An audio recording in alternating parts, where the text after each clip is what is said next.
C Joseph Vijay எனும் நான்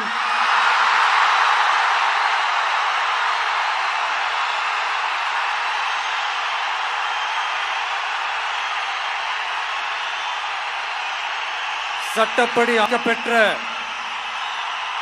இந்திய அரசியல் அமைப்பின்பால் உண்மையான நம்பிக்கையும் மாறா பற்றும் கொண்டிருப்பேன் என்றும் இந்திய நாட்டின் ஒப்பில்லாத முழு முதல் ஆட்சியையும் ஒருமையையும் நிலை நிறுத்துவேன் என்றும்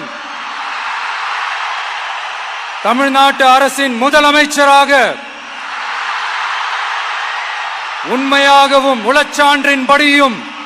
என் கடமைகளை நிறைவேற்றுவேன் என்றும் அரசியல் அமைப்பிற்கும் சட்டத்திற்கும் இணங்க அச்சமும் ஒருதலை சார்பும் இன்றி விருப்பு வெறுப்பை விலக்கி பலதரப்பட்ட மக்கள் அனைவருக்கும் நேர்மையானதை செய்வேன் என்றும் ஆண்டு